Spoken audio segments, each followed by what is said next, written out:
Bound to the Ruthless Alpha, She's the Secret He'll Kill to Keep Part 2. Hey everyone, before we dive into Part 2, I wanted to give you a quick heads up. You might notice the voice sounds a little different today. We've transitioned to a new narrator, but don't worry, the story, the intensity, and all the supernatural drama you loved in Part 1 are still here. Jane's journey continues right where we left off, and trust me, you don't want to miss what happens next. So settle in, get comfortable, and let's jump back into the world of shifters, secrets, and the ruthless alpha who'll do anything to keep Jane alive. Now, let's continue. My name is Jane Walker, and I died on a Tuesday night under a full moon. Well, not literally died. But close enough that the difference doesn't matter. 4 weeks ago, I was an investigative journalist chasing a corruption story about a billionaire CEO. I thought Xavier Carr was laundering money through real estate deals. I thought I'd expose him, make my career, maybe win an award.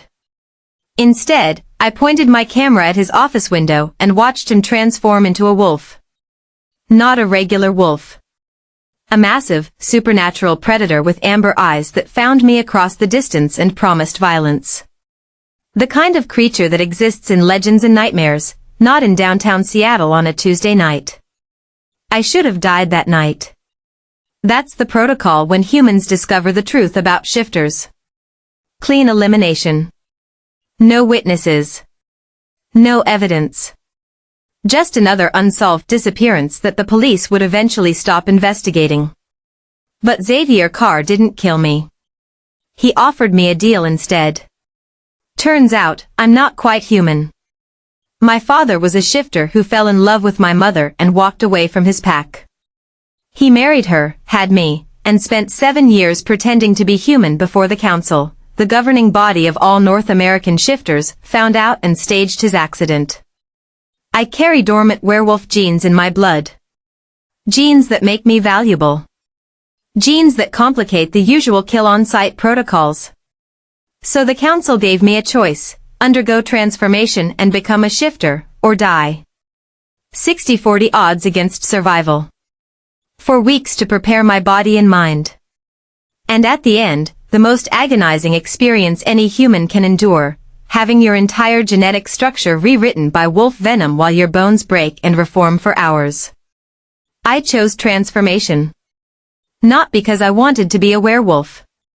Not because I trusted Xavier or his pack. But because my father died to give me a chance at survival, and I wasn't about to waste his sacrifice. For 27 days, I trained until my muscles screamed. I learned to access the dormant abilities sleeping in my blood. I ran with the pack and felt what it meant to belong to something bigger than myself. I fell asleep each night more exhausted than I'd ever been and woke up each morning more terrified of what was coming. And on the 28th day, under the full moon, Xavier Carr sank his teeth into my throat and introduced his venom into my bloodstream. The pain was immediate and devastating. Fire in my veins, bones cracking and reshaping, every nerve ending screaming as my body tried to decide if it would accept the change or reject it and kill me. I held on to consciousness as long as I could. Held on to Xavier's voice telling me to stay with him, to fight, to remember what I was becoming. Then the pain became too much, and everything went black. My name is Jane Walker. I'm the daughter of a murdered shifter and a human mother who never knew the truth. I'm a journalist who discovered a supernatural world that wasn't supposed to exist. I'm a woman who made a deal with a ruthless alpha to save my own life. And I'm about to find out if I survived the transformation that kills 70% of people who attempt it. This is the story of what happened after I died and came back as something new. This is the story of the secrets Xavier Carr has been hiding, secrets about my father's death, about why the council really wanted me transformed, about what it means that his wolf claims I'm his fated mate. This is the story of how everything I thought I knew was wrong. And how the real danger was never the transformation itself. It was what came after. Let me take you back to that moment. To the clearing under the full moon. To the pain that consumed me. To the darkness that swallowed everything. And to what I became when I opened my eyes again. Before we continue, I need you to do something for me. If you're enjoying Jane's story, if you're on the edge of your seat wondering whether she survives, hit that subscribe button right now. We're dropping new chapters daily, and trust me, what happens next is going to blow your mind. Also, drop a comment below. Do you think Jane made it through the transformation? Are you Team Xavier, or do you think he's hiding something dangerous? Let me know your theories. Now, let's find out what happened after Jane's world went dark. I woke to the smell of pine and earth and blood. My blood, I realized distantly. Dried on my skin, crusted in my hair, coating my throat where Xavier's teeth had torn into me. Everything hurt. Not the screaming agony of the transformation, but a deep, bone-level ache that radiated through my entire body. Like I'd been taken apart at the molecular level and reassembled slightly wrong. I opened my eyes and immediately regretted it. The world exploded with detail. Every leaf on every tree stood out in sharp relief. I could see individual grains of dirt on the ground beside me, count the threads in the blanket someone had draped over my naked body, track the movement of insects crawling across bark 30 feet away. Easy. Xavier's voice, low and careful. Don't try to move yet. Your body is still adjusting. I turned my head toward him, too fast, the world spinning, and had to close my eyes against the sensory overload. How long? My voice came out rough, scraped raw from hours of screaming. 14 hours. You've been unconscious for the last 8. His hand touched my shoulder, and I felt the heat of his palm like it was burning me. Jane. Open your eyes. Look at me. I forced my eyes open again, trying to focus through the overwhelming input. Xavier knelt beside me in the clearing, still shirtless, dried blood, my blood, splattered across his chest and arms. His amber eyes were fixed on me with an intensity that made my breath catch. You survived, he said, and something in his voice sounded like relief and reverence mixed together. You actually survived. I tried to sit up, and Xavier immediately moved to support me. My arms shook with the effort, muscles that had been torn apart and rebuilt protesting the movement. The transformation usually takes 4 to 8 hours, I said, memories of his training sessions coming back. Why did mine take 14? Because your body fought harder than anyone I've ever seen. Your human side didn't want to let go. Your shifter genetics were trying to activate. And the two were at war inside you for hours. Xavier helped me lean against a tree trunk, keeping the blanket wrapped around me. There were moments I thought we'd lost you. That your body was going to tear itself apart from the conflict. I looked down at my hands. They looked the same long fingers, same calluses from years of typing and investigating. But when I focused, really focused, I could see something different.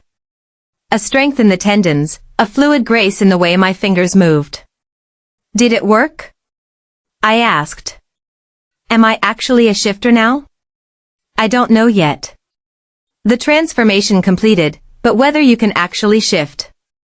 Xavier trailed off. We won't know until you try. And that won't happen for at least a week. Your body needs time to heal, to integrate the changes. I became aware of other presences around us. The pack, keeping a respectful distance but watching intently. I could smell them now, individual scents that identified each person as clearly as seeing their faces. Sarah's honeysuckle sweetness. Dominic's leather and gunpowder. Catherine's ancient cedar scent that spoke of centuries of life. And Xavier. God, Xavier's scent was everywhere, wrapped around me like a physical thing. Pine and smoke and something wild and dark that made my newly sensitive nerves sing with awareness. The council observers, I said, remembering. They were supposed to witness. They watched the whole thing. 14 hours of you screaming and bleeding and fighting for survival. Xavier's jaw tightened.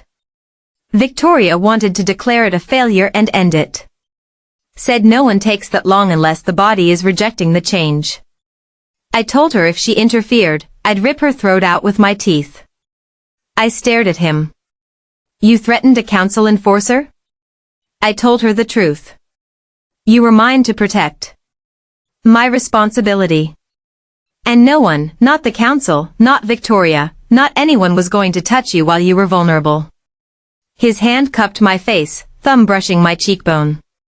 I meant what I said, Jane. I won't lose you. The mate bond. He'd explained it during training, the biological recognition of compatible genetics and compatible souls. The instinctive drive to protect and claim and bind. I'd thought it was just wolf instinct. Something he could control and I could ignore. But looking at him now, seeing the fierce possession in his eyes, feeling my own body respond to his touch with an intensity that had nothing to do with gratitude or fear, I realized the mate bond wasn't something either of us could ignore. It was real. And it was pulling us together with a force that terrified me. I need to see my mother, I said, breaking the moment. She's been calling non-stop. I've been gone almost a month with barely any contact. She's going to report me missing if I don't. Already handled. Sarah called her yesterday, said you'd been in an accident during your research trip but you're recovering. She's expecting you to call today. Xavier helped me to my feet, keeping an arm around my waist when my legs wobbled. But Jane, you can't see her yet. Not like this. Like what? Your control is non-existent right now. Your senses are overwhelming you. Your emotions are amplified. If your mother says the wrong thing, if she pushes you the wrong way, you could shift without meaning to. And a first shift, with no control, in front of your human mother? Xavier shook his head. That's how people get hurt. He was right. I could feel it, the edge of something wild just beneath my skin, wanting to surface. The wolf I'd become, waiting to emerge. How long until I can control it? I asked. Days. Maybe weeks. Everyone's different. Xavier started leading me through the forest toward the estate house. We'll work on it. Training exercises, meditation techniques, controlled exposure to triggers. By the time you see your mother, you'll be able to pass as completely human. And if I can't shift at all? If the transformation completed but I'm still dormant? Xavier was quiet for a long moment. Then we deal with that when it happens. But Jane? I watched your body change for 14 hours. I felt your bones reshape, smelled the shift in your pheromones as wolf genetics activated. You're not dormant anymore. The question isn't if you can shift. It's how strong you'll be when you do. We emerged from the forest to find the pack waiting at the estate. Not in the house, but outside, arranged in a loose semicircle. All of them in human form, all watching me with expressions ranging from curiosity to respect to something like awe. Xavier guided me to stand in front of them, his hand never leaving my back. Jane Walker survived her transformation, he announced, his alpha voice carrying to every pack member. 14 hours of pain that would have killed most humans. 14 hours of fighting to become what she was always meant to be. She has earned her place in this pack through blood and will and courage. Catherine stepped forward, the ancient shifter who'd been skeptical of me from the beginning. She looked at me for a long moment, then slowly bowed her head in acknowledgement. Welcome, pack sister, she said formally. You have proven yourself worthy. One by one, the other pack members followed her lead. Bowing their heads in recognition, murmuring welcomes, accepting me as one of them. I felt it then. The pack bond Xavier had described, that faint echo I'd sensed while running with them in human form. But now it was real, solid, thrumming through me like a second heartbeat. A connection to every shifter present, linking us together in a web of loyalty and family and shared nature. I was pack. Not human anymore. Not quite fully shifter yet, but something in between that was slowly becoming whole. Sarah approached with clothes, soft leggings and an oversized sweater that wouldn't irritate my hypersensitive skin. She helped me dress while Xavier gave orders to the pack about maintaining security, about keeping council observers at a distance, about giving me space to adjust. How do you feel? Sarah asked quietly as she guided me toward the house. Overwhelmed.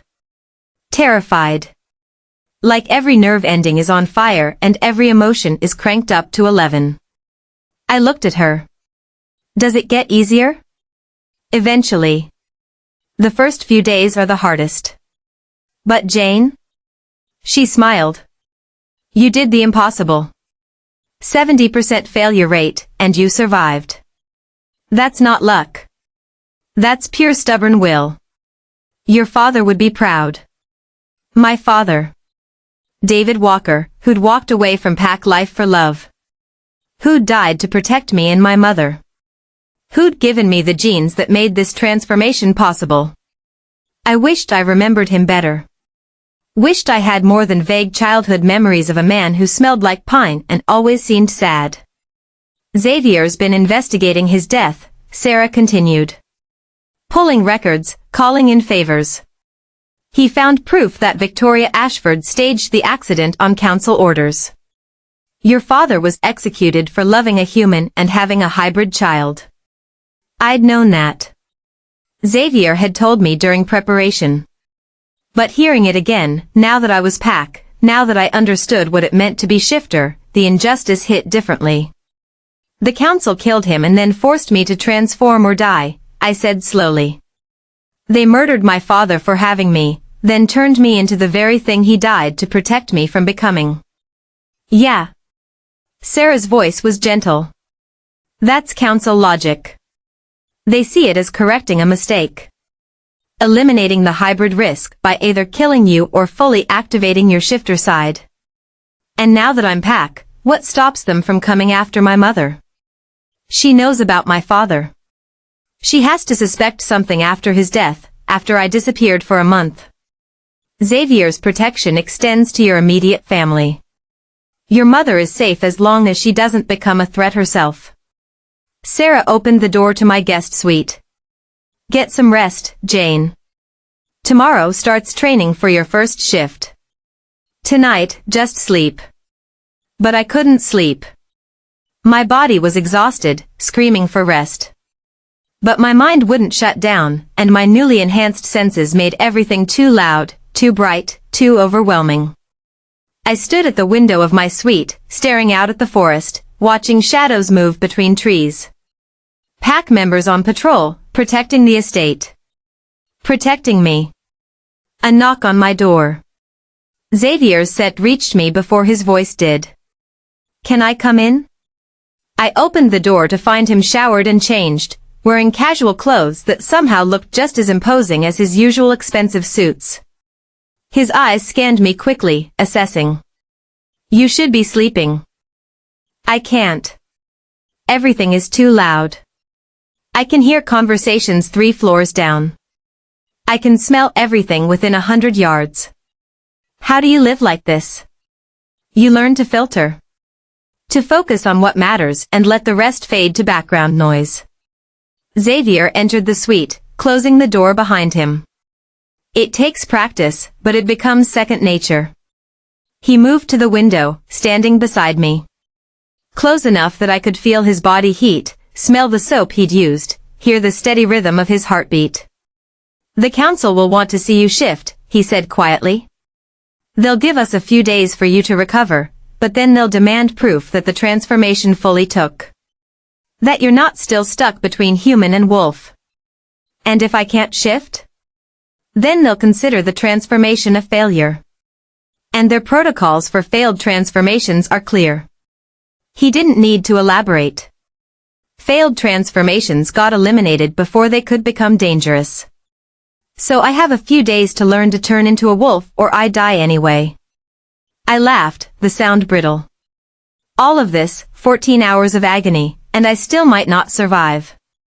You'll shift. Xavier turned to face me fully, his hands finding my shoulders. I can feel it in you, Jane. The wolf is there, waiting. She's just afraid. You need to stop fighting her and let her surface. I don't know how. I'll teach you. That's what tomorrow is for. His thumb traced along my collarbone, and I shivered at the contact. But tonight, I need you to try to rest. Your body is healing. It needs sleep. Will you stay? The words came out before I could stop them. I don't want to be alone tonight. Something shifted in Xavier's expression. Jane. Not like that. Everything is so overwhelming. And you're the one constant in all of this. Your scent, your presence, it helps ground me. I looked up at him. Please. Just until I fall asleep.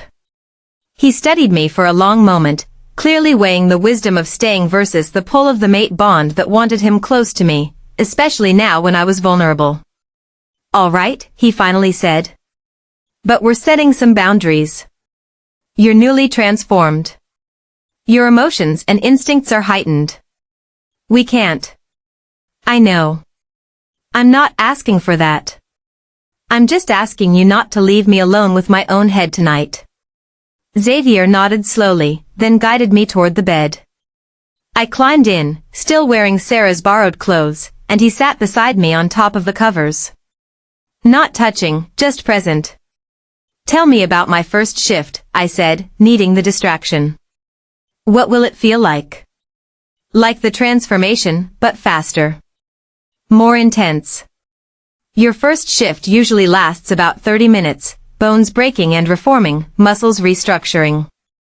It hurts, but not as badly as the initial transformation because your body remembers now. It knows what to do. And after? After, you'll be a wolf. Your mind will still be you, but your instincts will be stronger. You'll want to run, to hunt, to test your new body. We'll be there to guide you, to make sure you don't get overwhelmed. I closed my eyes, trying to imagine it. Being a wolf. Having 4 legs instead of 2, fur instead of skin, seeing the world from a completely different perspective. Sleep, Jane, Xavier murmured. I'll be right here. Sometime in the early morning hours, I finally drifted off. And for the first time in weeks, I didn't dream of dying. I dreamed of running through forests with silver moonlight filtering through the trees, of pack bonds thrumming like music in my blood, of being free and wild and finally whole. When I woke, Xavier was gone. But his scent lingered on the pillow beside me, a reminder that I wasn't alone in this new life I'd chosen. I was Pack. I was Shifter. I was Jane Walker, reborn. And I was about to learn exactly what that meant. Training started at dawn.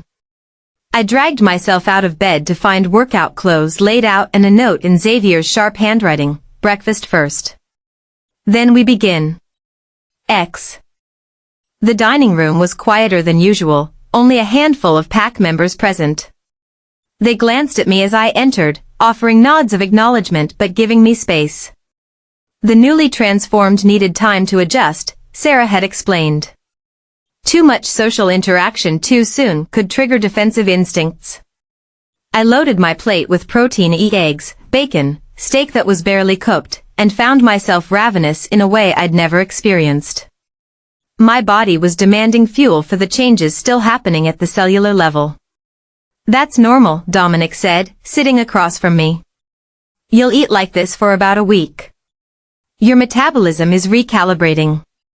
Burns through calories about 3 times faster than human normal now.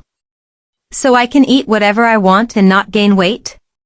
One of the perks of being shifter. The other perks include enhanced strength, faster healing, and the ability to hear lies in people's heartbeats. He smiled slightly.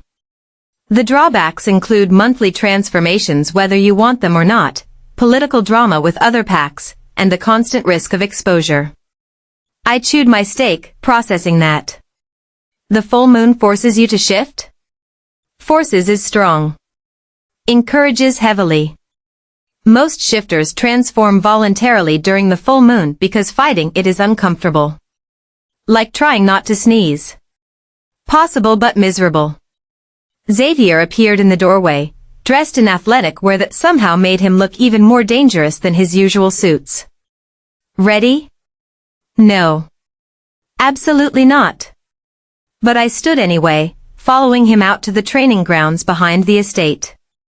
The next 3 hours were brutal.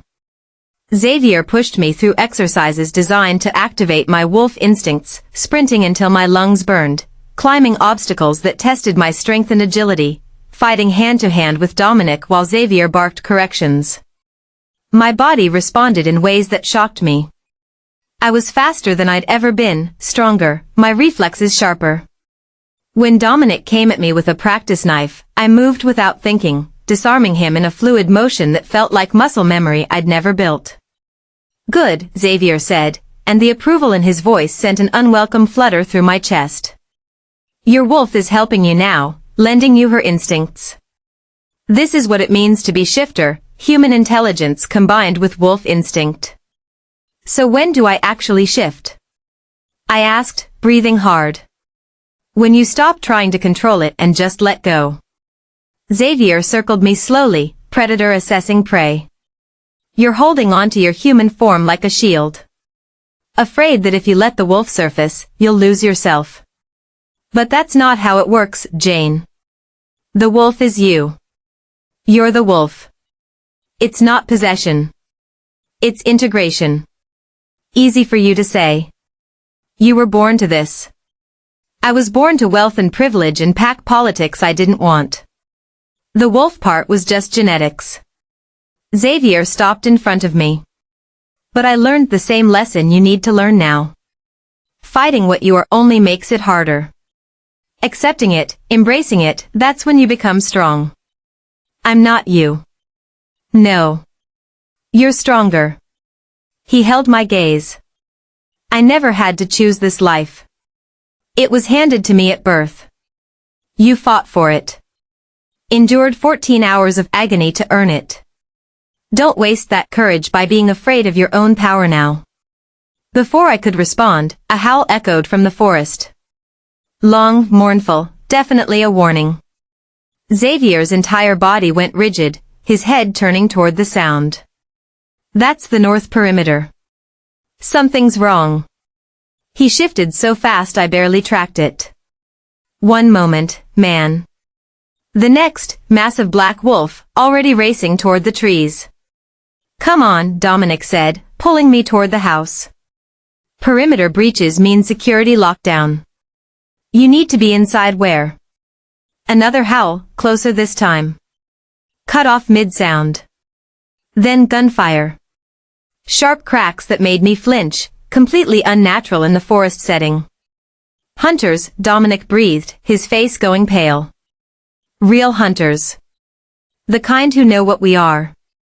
He shoved me through the door, barking orders at other pack members. "Full lockdown.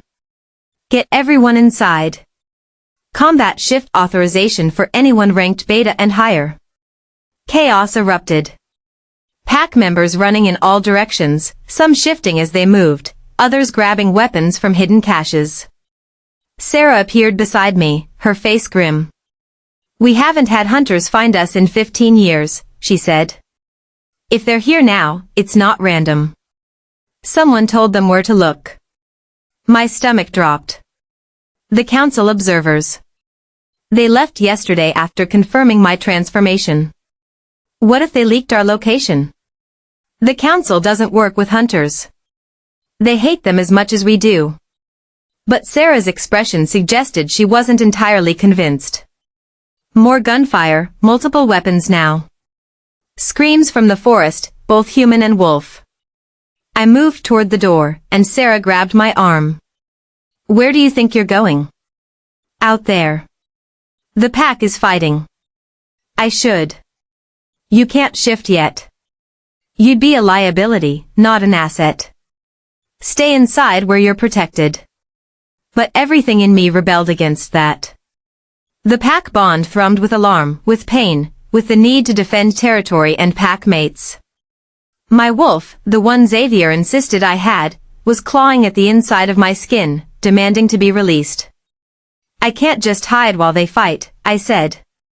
"You can and you will." Xavier's orders. "Keep the newly transformed safe until..." The window exploded inward, glass showering across the room. A figure rolled through, human, male, dressed in tactical gear and carrying a rifle with silver-tipped ammunition. He raised the gun towards Sarah. I moved without thinking. No conscious decision, no planning. Just instinct taking over, my body launching across the space, colliding with the hunter before he could fire. We went down hard, his gun skittering across the floor. He was strong, trained, probably with years of experience hunting supernaturals.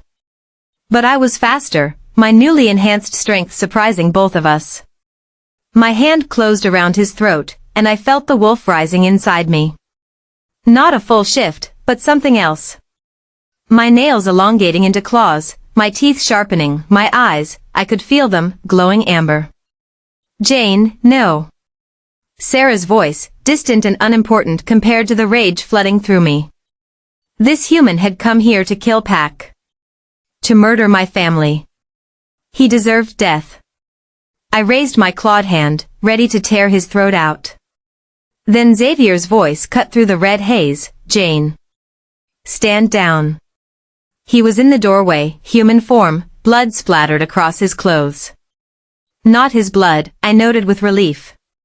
He tried to kill Sarah, I growled, my voice not quite human. And you stopped him. Now let him go before you kill him and violate about 17 human laws. Xavier moved closer slowly, like approaching a spooked animal. You're partially shifted. That's good. That means your wolf is there. But you need to pull her back now before you do something you'll regret.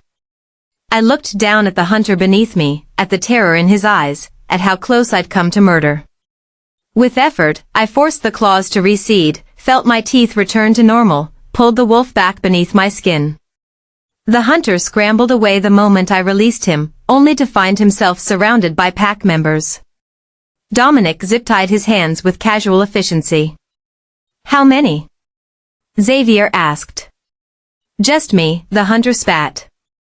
And the 5 guys you killed in the forest. We were hired to scout the location, confirm reports of shifter activity. Hired by whom? The hunter's jaw set stubbornly. Xavier sighed, then nodded to Dominic. Take him to the holding cells. We'll question him properly later. As they dragged the hunter away, Xavier turned to me. His expression was unreadable. You partially shifted, he said. Without training, without guidance, you accessed your wolf to protect Pac. I didn't mean to. It just happened. That's how it works sometimes. The wolf comes out when you need her most. He moved closer, cupping my face in his hands. You did well, Jane. You protected Sarah. You controlled yourself before killing. That's more than most new shifters manage. There were hunters. In the forest. You said you killed 5 of them. They were shooting pack members with silver ammunition. They didn't leave me much choice. Xavier's voice was flat, emotionless.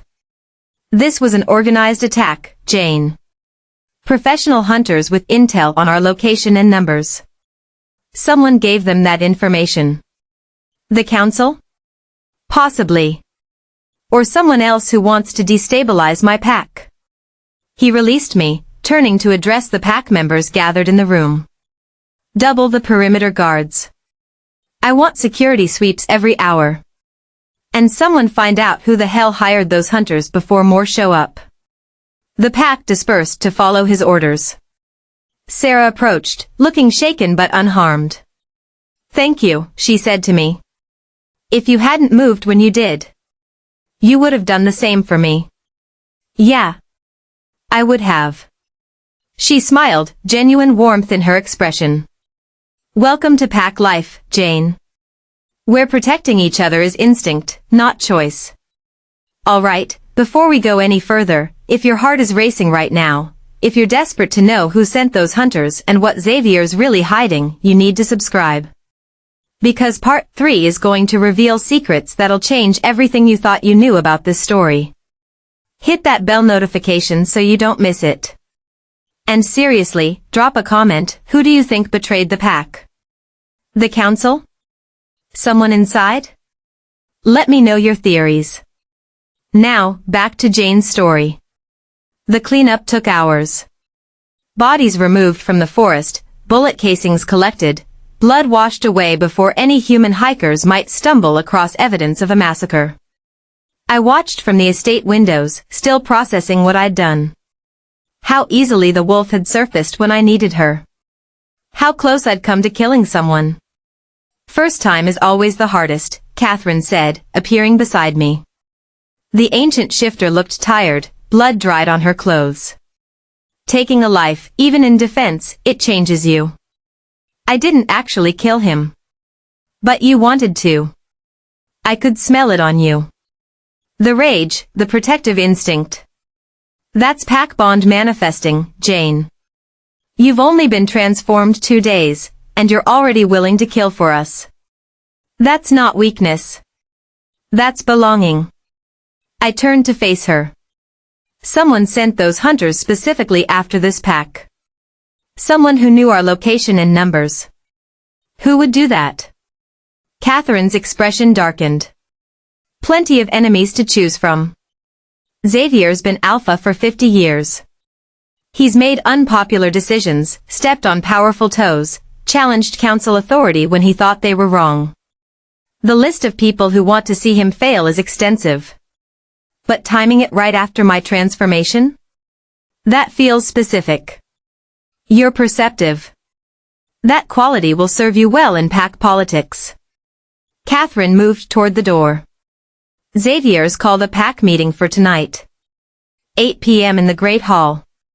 Be there. You need to see how leadership works in times of crisis. The meeting hall was exactly what it sounded like, a massive room that could hold the entire pack of 150 wolves with space to spare. Tonight, maybe 100 were present, the ones who lived on estate grounds or close enough to arrive quickly. Xavier stood at the front, commanding attention without effort. The pack quieted as he began to speak.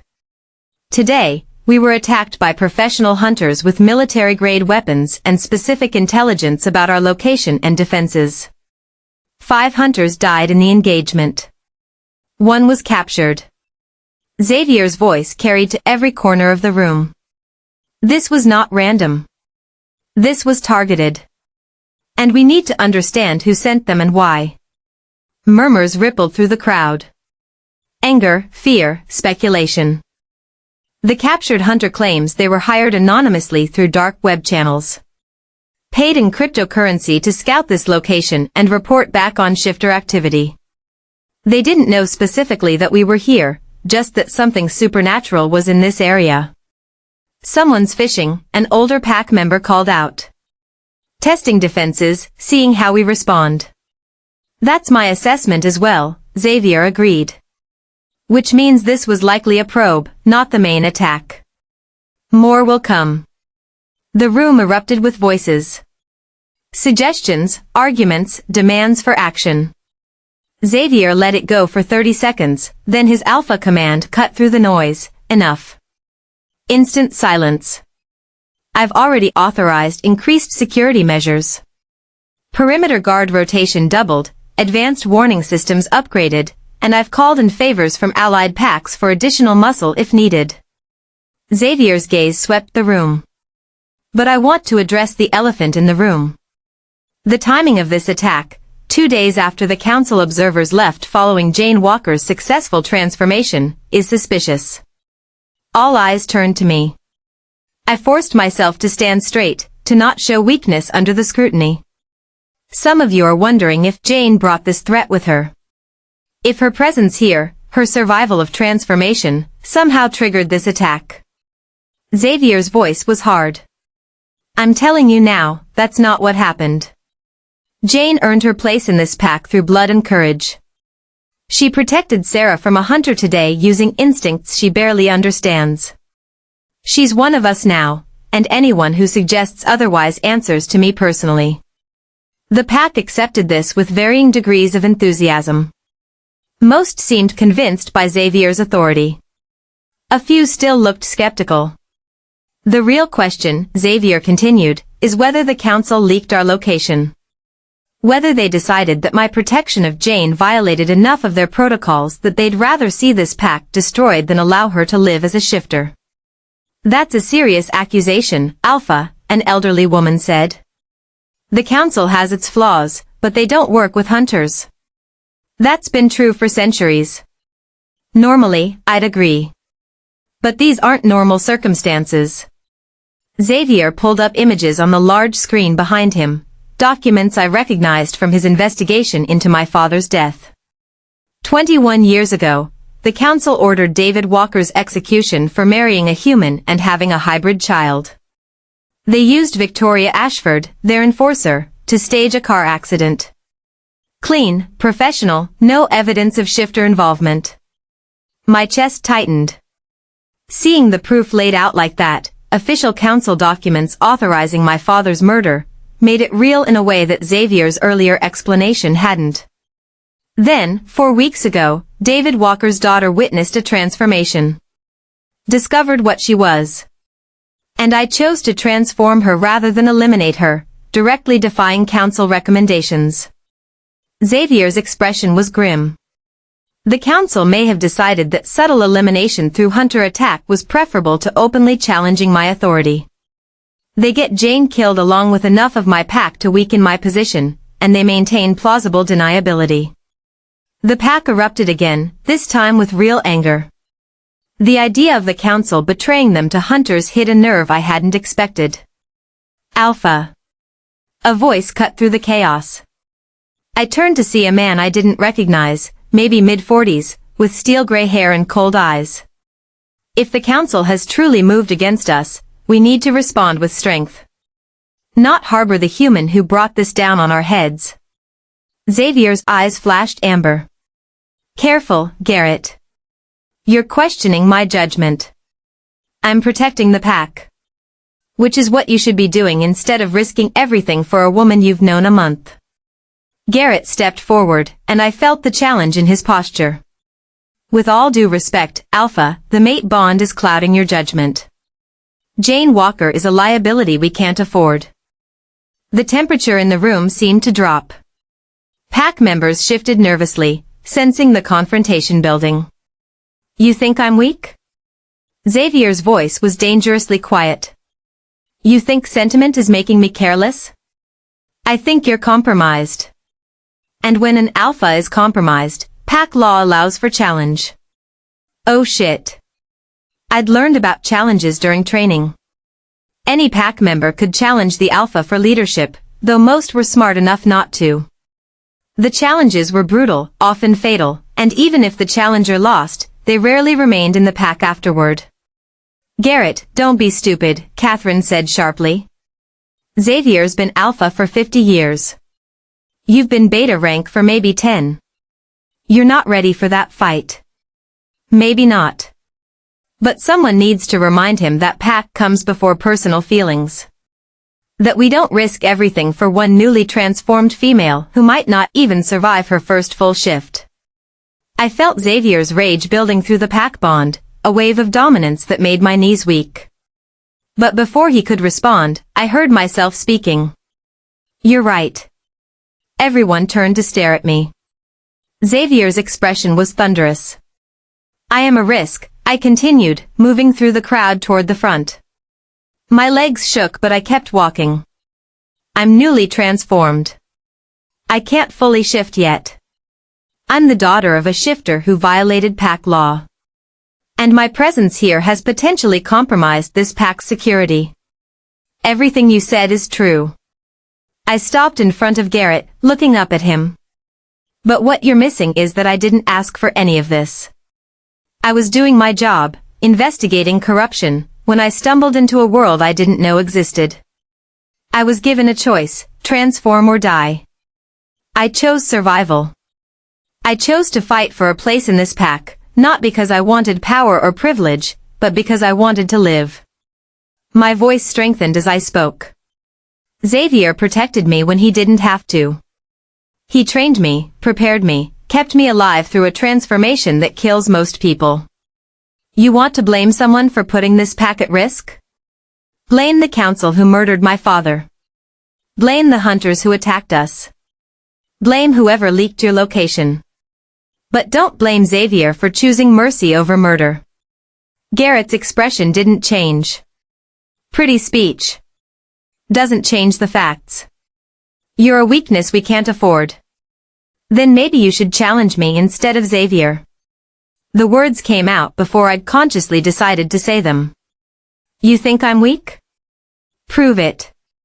1-on-1. If I lose, I leave the pack. If I win, you accept that I earned my place here.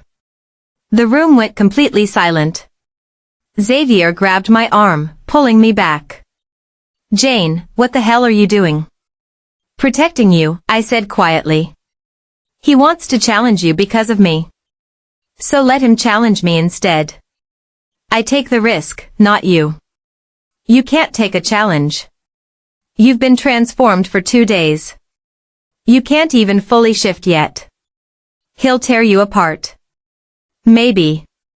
But at least it'll be my blood spilled, not yours. I met his eyes. You've protected me since the beginning. Let me protect you now. I could see the war in his expression, the alpha who wanted to shield me from all threats, and the man who understood why I was doing this. Pack law allows for proxy challenges, Catherine said, stepping forward. If Garrett challenges Xavier's authority over Jane specifically, she has the right to answer that challenge herself. It's old law, rarely invoked, but it's valid. Garrett smiled coldly. Even better. I'll prove she's not worth protecting by removing her myself. The challenge is witnessed, Catherine said formally. Jane Walker, newly transformed, versus Garrett Stone, beta rank. Tomorrow at dawn. Shifted combat, first blood or submission. Not to the death, someone asked. Jane's too new for death matches, Xavier said, his voice strained. First blood or submission. Those are the terms. Garrett nodded. Fine by me. Won't take long either way. The meeting dissolved, pack members murmuring as they dispersed. Xavier pulled me away from the crowd, into a private hallway, and the moment we were alone, his control shattered. What the fuck were you thinking? He didn't yell, but the fury in his voice was worse than shouting. You can't challenge a beta-ranked shifter. You can't fully shift. You have no combat training in wolf form. You're going to get yourself killed. He was going to challenge you, I said. For leadership. And you would have one, but at what cost?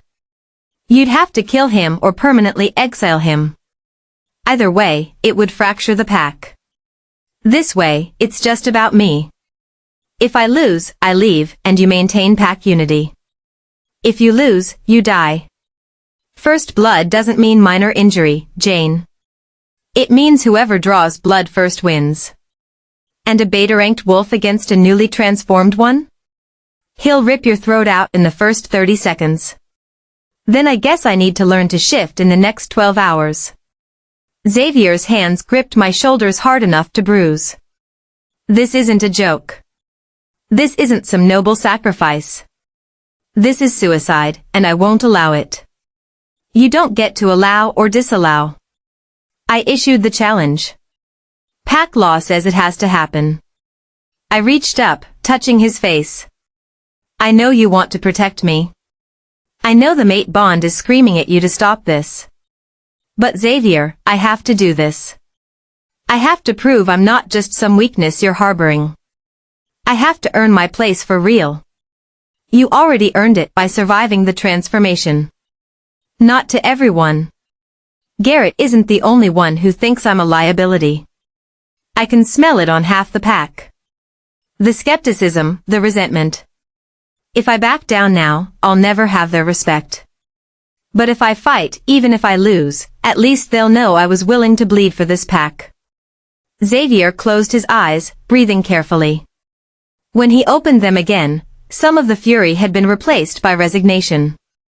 You're as stubborn as your father. He made impossible choices too. Stood up for what he believed even when it cost him everything. Tell me about him. About who he really was. Xavier pulled me into his study, pouring himself a drink before settling into the chair behind his desk. David Walker was Silverwood Pack, Oregon. High-ranking, respected, on track to potentially become alpha one day. Then he met your mother at a teaching conference and everything changed. He fell in love. Obsessively. I heard the stories later, how he'd drive 6 hours each way just to spend an evening with her. How he started making excuses to miss pack gatherings. How he became distant from his packmates, his attention always elsewhere. Xavier swirled the amber liquid in his glass. The Silverwood Alpha gave him an ultimatum: end it with your mother, or leave the pack. David chose your mother. Walked away from pack life, settled in Portland, married her in a human ceremony. For 3 years, he lived completely off the council's radar. Until I was born. Until you were born, and mandatory hospital blood work flagged unusual genetic markers. A doctor who happened to be a shifter recognized them, reported it to the council. And the council decided David Walker had committed too many violations to let slide. Marrying a human was one thing. Having a hybrid child was unforgivable. I sank into the chair across from him. So they sent Victoria to kill him. They sent Victoria to kill all 3 of you. But David had anticipated that possibility. He documented everything, his relationship with your mother, photographs, letters, evidence that he'd been living openly with a human. He set up a dead man's switch. If anything happened to him or his family, all that evidence would be released to human authorities, potentially exposing shifter society. He blackmailed the council to protect us. He protected you the only way he could. The council agreed to let you and your mother live as long as you remained dormant, as long as you never discovered what you were. Xavier met my eyes. Your father sacrificed his life to buy you safety. And now you're throwing that safety away to fight a battle you can't win. I'm honoring his sacrifice by refusing to live in fear. By standing up for myself the way he stood up for Mom. I leaned forward. Xavier, teach me to shift. I have 12 hours. That's enough time to at least try. It takes most new shifters weeks to master their first voluntary shift. Then I'll be exceptional. I survived 14 hours of transformation. I partially shifted today without training. The wolf is there, Xavier. You said so yourself. I just need to learn to fully let her out. He stared at me for a long moment, then drained his glass and stood. Fine. We start now. But Jane, understand something: even if you learn to shift tonight, you'll be fighting a wolf with years of combat experience. Your chances of winning are minimal. Minimal isn't 0. Minimal is close enough that I'm already planning how to keep you alive when you lose. We went back to the training grounds, now lit by floodlights. Sarah and Dominic were already there, setting up equipment. You're really doing this, Sarah said, not quite hiding her concern. I'm really doing this. Then let's make sure you at least know what you're getting into. Dominic gestured to the open space. Shifting is about surrender. You can't force it, can't control it into happening. You have to let go of your human form completely. Trust that the wolf will catch you. That's the metaphysical explanation, Xavier said. Here's the practical one. Your first shift will hurt almost as much as the initial transformation. Bones breaking and reforming, muscles restructuring. It takes about 30 minutes and you'll want to quit halfway through. Don't. If you stop mid-shift, you'll be stuck between forms, and that's worse than the pain. I nodded, stripping off my jacket. What triggers it? Strong emotion usually. Rage, fear, joy, anything intense enough to overwhelm your human control. Xavier circled me slowly. You partially shifted today when Sarah was threatened. You need to access that same state, but go deeper. Don't just bring out claws and teeth. Bring out everything. How? By remembering why you're doing this. By feeling every emotion you've been suppressing. By letting the wolf know she's safe to emerge. His voice softened. Close your eyes, Jane. I did, feeling vulnerable standing in the floodlit training ground with my eyes closed. Think about your father, Xavier said. About how he died to protect you. About how the council murdered him for loving your mother. Let yourself feel that rage. Images flooded my mind. My father's car crash, the one my mother had described through tears. The way the police said it was just an accident, wet roads and bad luck. How we'd believed them because we had no reason not to. Rage built in my chest. They'd murdered him. Staged it as an accident.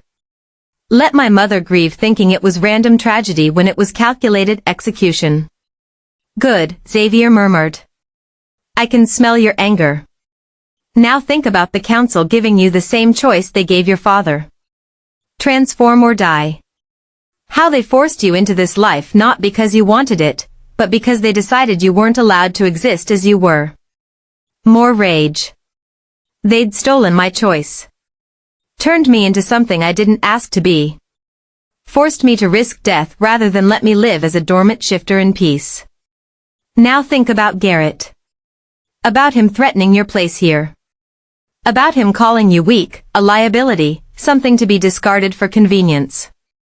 Xavier's voice was closer now. You fought for this.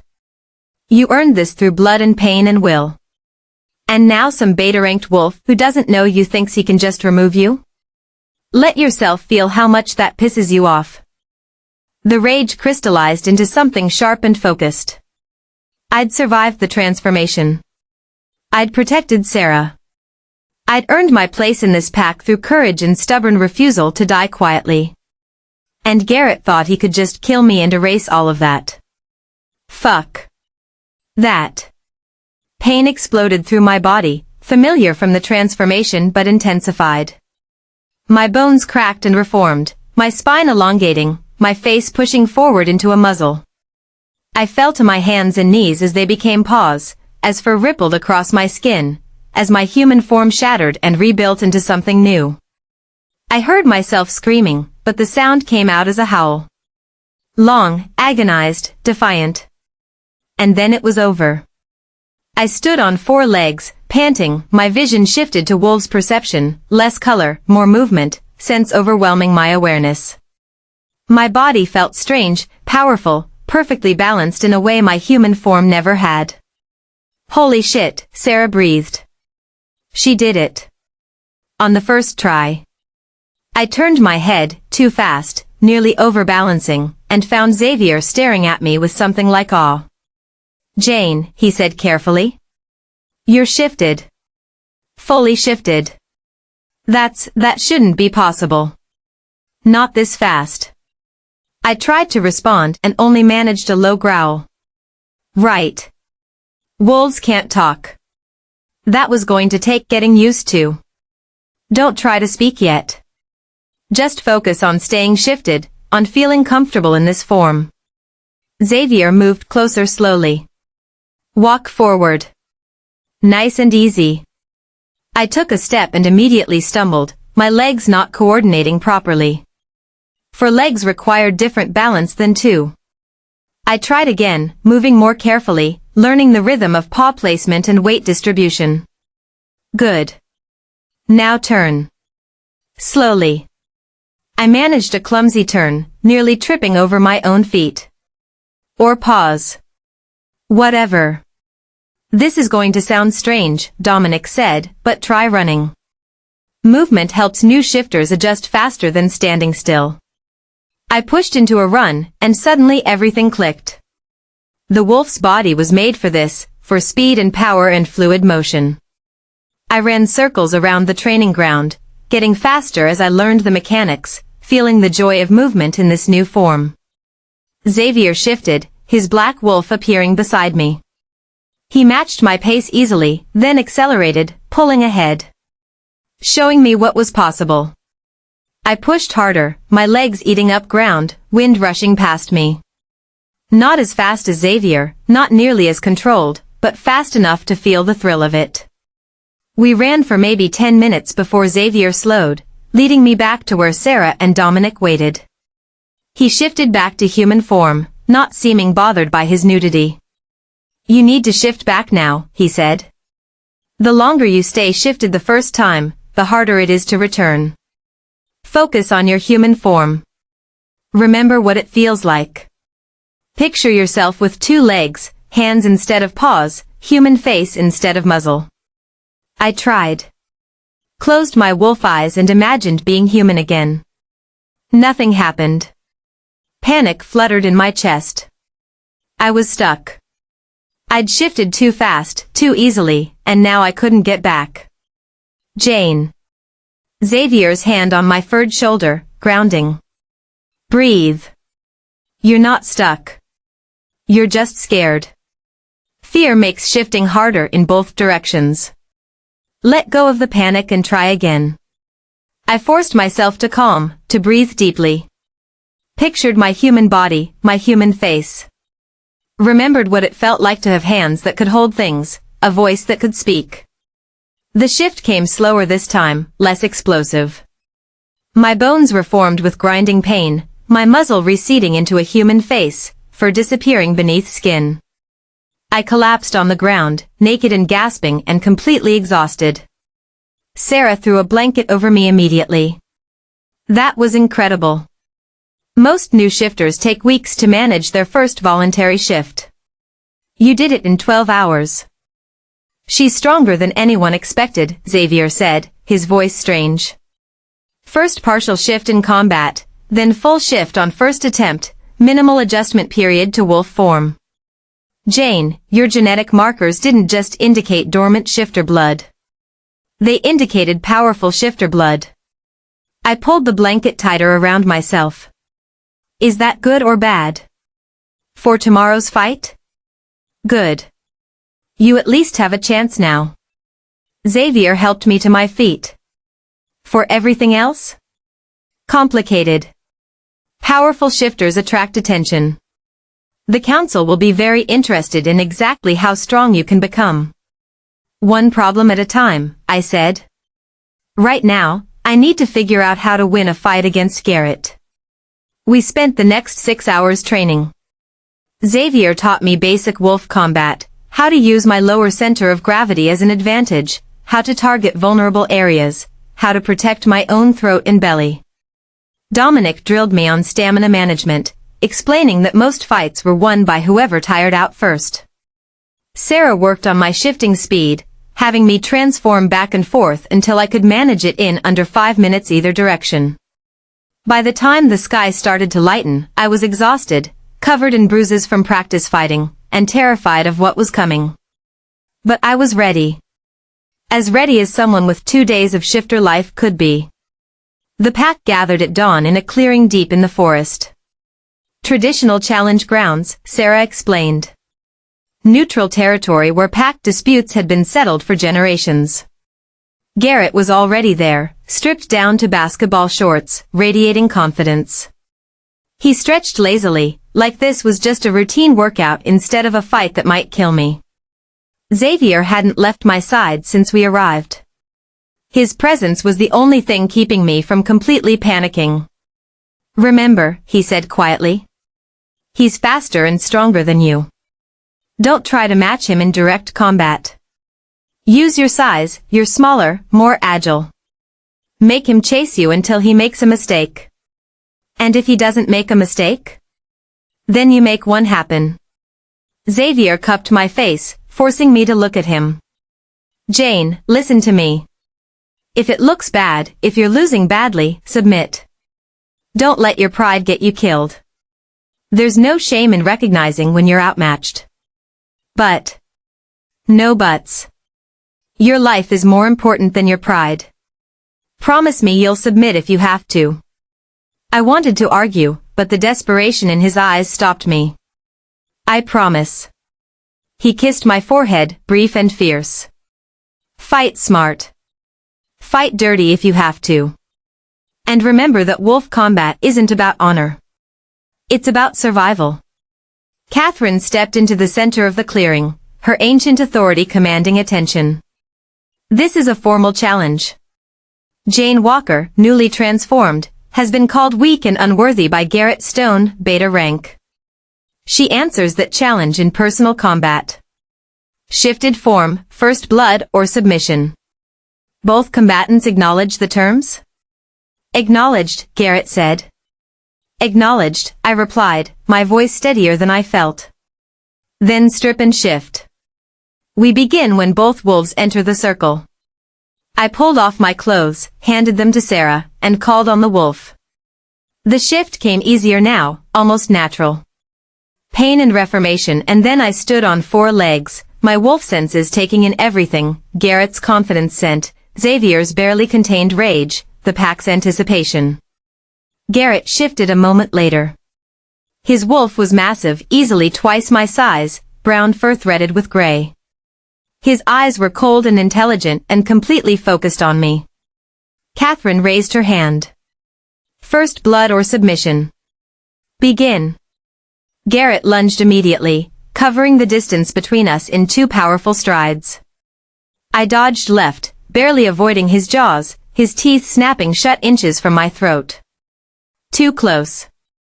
Way too close. I ran, using my smaller size to dart between trees, putting obstacles between us. Garrett pursued, relentless and faster than I'd expected. His jaws caught my hind leg, tearing fur and skin. First blood. He'd won in less than 30 seconds. But Catherine didn't call the fight. I glanced back and saw why, the wound wasn't bleeding yet. Fur and skin torn, but no blood visible. First blood meant actual blood. I pushed harder, leading Garrett deeper into the trees where his size became a disadvantage. He crashed through underbrush while I slipped beneath it. I feinted right, then broke left, gaining precious seconds. But he was learning my patterns. The next time I tried the feint, he anticipated it, cutting me off.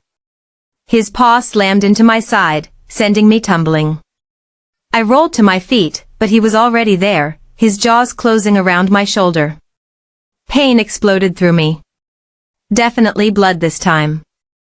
I felt it, hot and wet, soaking into my fur. But before Catherine could call it, I twisted in his grip, using his own hold against him. My smaller jaws found his foreleg and bit down hard. Bone crunched. Blood filled my mouth. Garrett yelped, releasing me. We broke apart, both bleeding now. Double blood, Catherine called. Fight continues to submission. Shit. Now it was a real fight. No easy out. Garrett's leg was injured but not broken. He limped slightly as he circled me, his eyes burning with rage now instead of cold confidence. I'd hurt him. Made him look weak in front of the pack. He was going to make me pay for that. His next attack was pure fury. He crashed into me with his full weight, overbearing me, his jaws seeking my throat. I rolled, taking the force on my shoulder instead of anything vital, and kicked up with my hind legs. My claws raked across his belly, not deep enough to seriously injure, but enough to hurt. More blood. From both of us now. The clearing smelled like it, coppery and sharp.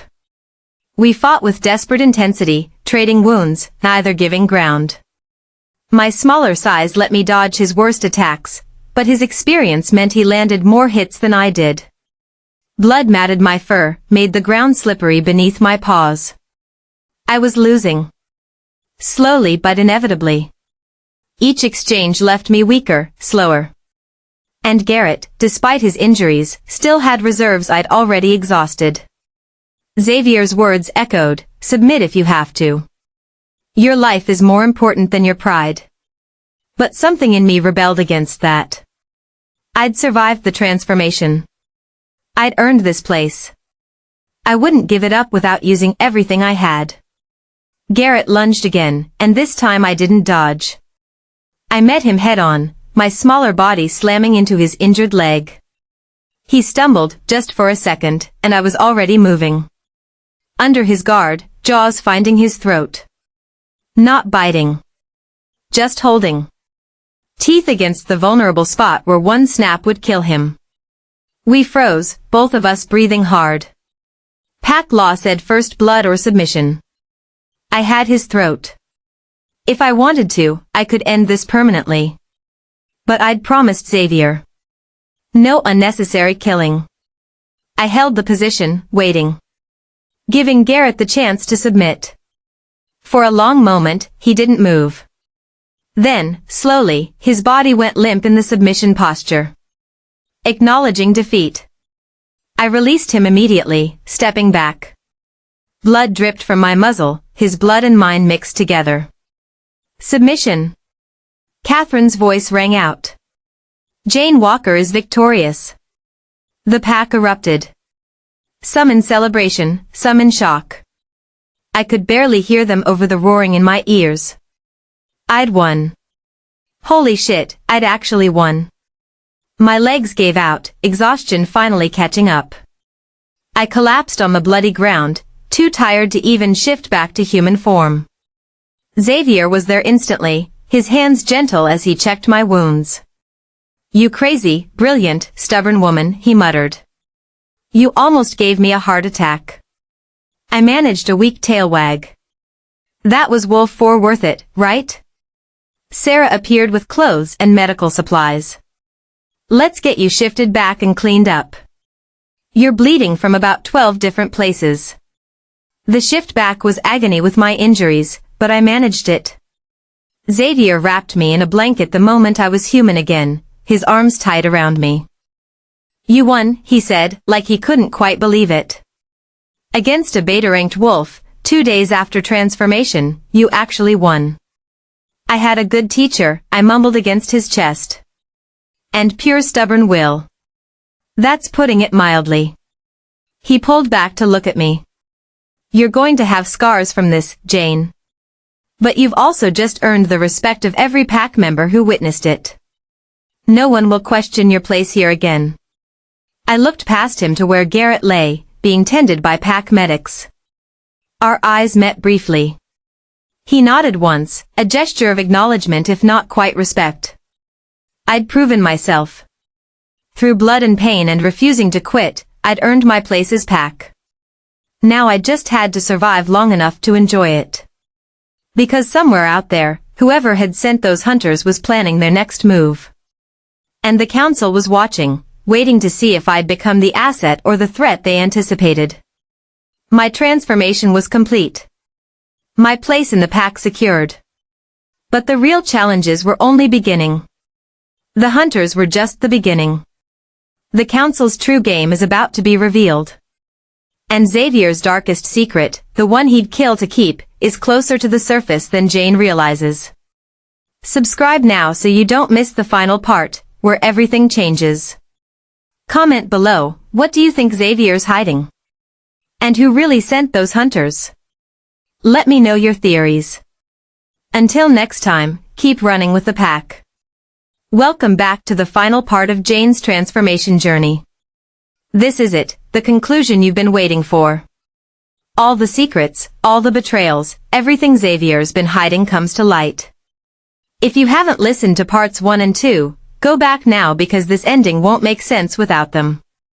For everyone who's been with me from the beginning, thank you. Now let's finish this story. My name is Jane Walker, and I just killed someone.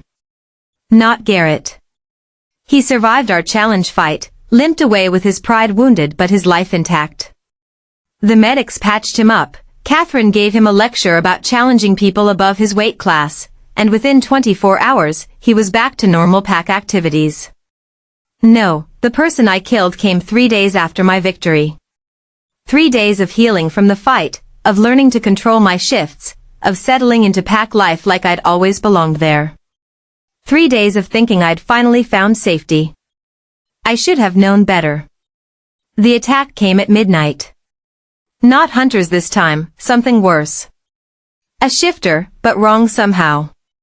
His scent was off, chemical and corrupted, his movements too fast even for wolf speed.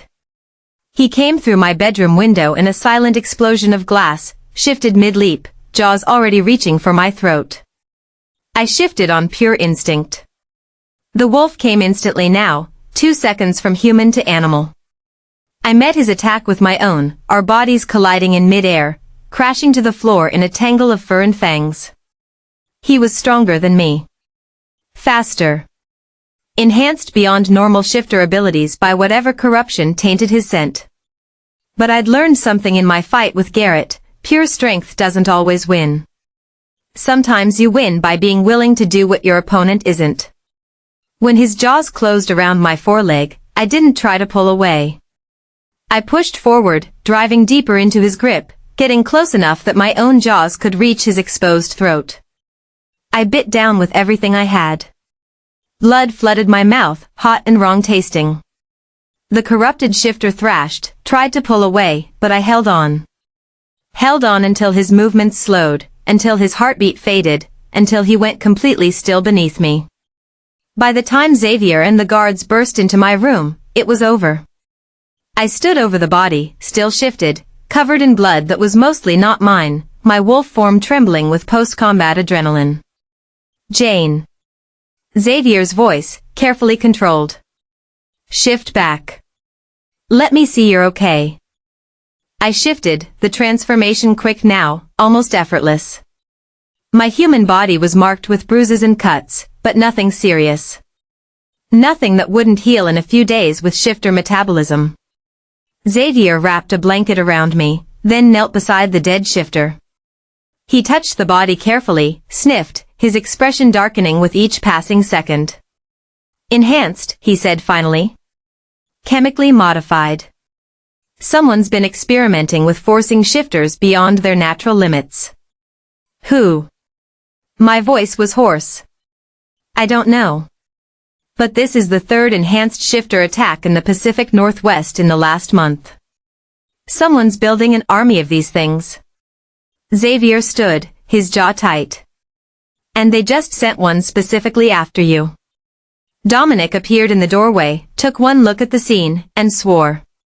How did he get past perimeter security? Because he didn't register as a threat. Enhanced shifters mask their true scent until they attack. By the time the guards realized something was wrong, he was already inside. Xavier's hands clenched into fists. This was professional. Targeted. Someone with resources and knowledge sent him. The council? I asked, though I already suspected the answer. Possibly. Or someone using council intelligence. Xavier pulled out his phone, already dialing. I'm calling an emergency pack meeting. Everyone needs to know we're dealing with enhanced shifters now. The threat level just escalated. The pack meeting happened at 2 a.m., everyone dragged from sleep to gather in the Great Hall. The dead enhanced shifter lay on a table at the front, covered with a sheet but still radiating that wrong chemical scent. Xavier stood before the pack, and I'd never seen him look this furious. The Alpha command rolled off him in waves, making everyone stand straighter, pay closer attention. 3 hours ago, an enhanced shifter breached our security and attacked Jane Walker in her room. She killed him in self-defense. Xavier gestured to the covered body. This is what we're dealing with now. Not just hunters. Not just council politics. Someone is creating weaponized shifters and sending them against us. Murmurs of alarm rippled through the crowd. I've confirmed with allied packs that they've experienced similar attacks. Enhanced shifters with corrupted sense, increased speed and strength, and complete disregard for pack law or shifter society. Xavier's voice was hard. These things aren't shifters anymore. They're weapons. And someone's pointing them at anyone who challenges council authority. You think the council is behind this? Catherine asked. I think someone with council access is behind this. Whether it's official policy or a rogue operation, I don't know yet. But the pattern is clear. Every pack that's been attacked had recently defied council recommendations or harbored someone the council wanted eliminated. His gaze found mine across the room. Jane survived her transformation against council expectations. I protected her against their orders. And now we're being targeted with enhanced shifters that conventional security can't detect. That's not coincidence. An older pack member raised his hand. Alpha, if the council is creating these things, we can't fight them. They have resources, numbers, centuries of accumulated power. We're one pack. We can't win against the entire council. No, we can't. Xavier's admission sent shock through the room. Which is why we're not going to fight them directly. We're going to expose them. He pulled up images on the screen behind him, documents, photographs, financial records. For the last month, I've been investigating everyone connected to Jane's father's death 21 years ago. Following the money, tracking the orders, finding out who really authorized David Walker's execution and why. My breath caught. He'd been investigating all this time, even while training me, protecting me, dealing with hunter attacks and council threats. What I found is that David Walker wasn't killed just for marrying a human and having a hybrid child. He was killed because he discovered something the council wanted to keep hidden. Xavier zoomed in on a specific document.